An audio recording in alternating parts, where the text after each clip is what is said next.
Can you speak to the product roadmap? So I think we're talking here about, a pontoon boat or equivalent, something like that, right? That, the duty cycle is very friendly for an operation like you mentioned, where, cruising speeds relatively low, you do a good amount of idling, it's consistent speeds.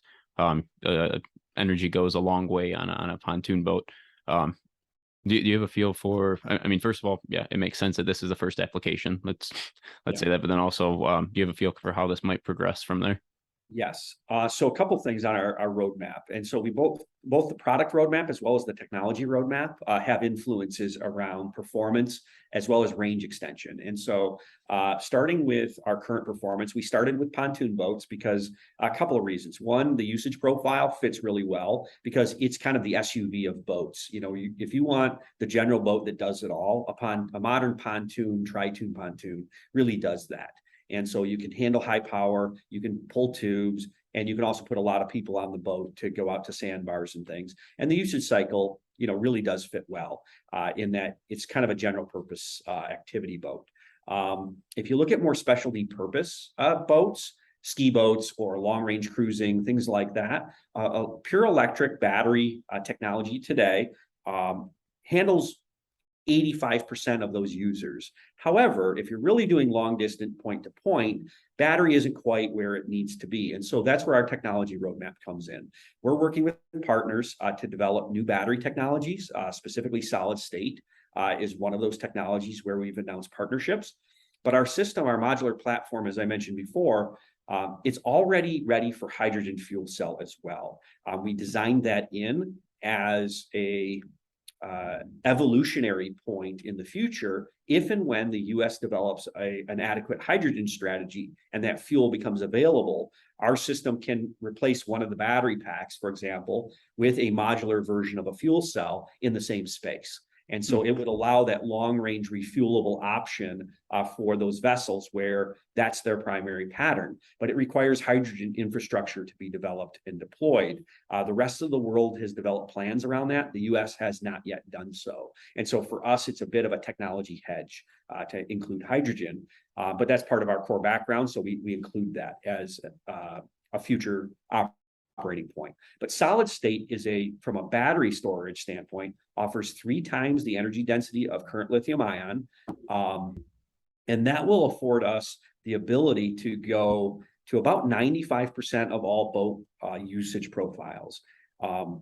Basically, what people do with their boat is they like to leave the dock. They spend about a half an hour going fast to someplace, whether that's for fishing purposes, whether it's going to the sandbar to hang out, whether it's zipping over to a restaurant.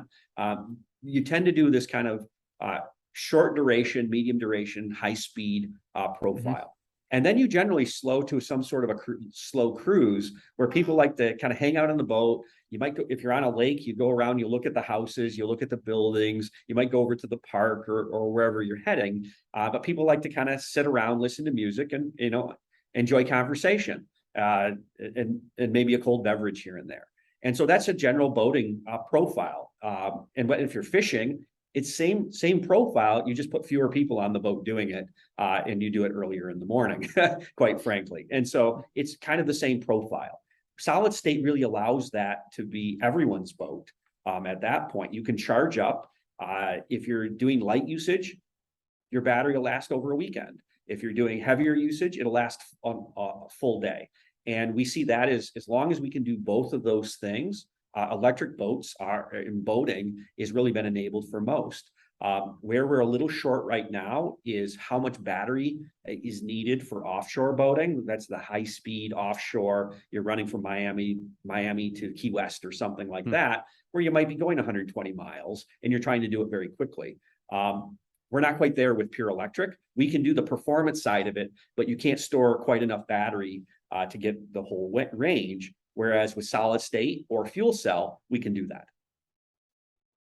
Gotcha. Yeah, that makes a lot of sense. And maybe transitioning a little bit, and I think I know the answer to this question, but I'd like to get your thoughts.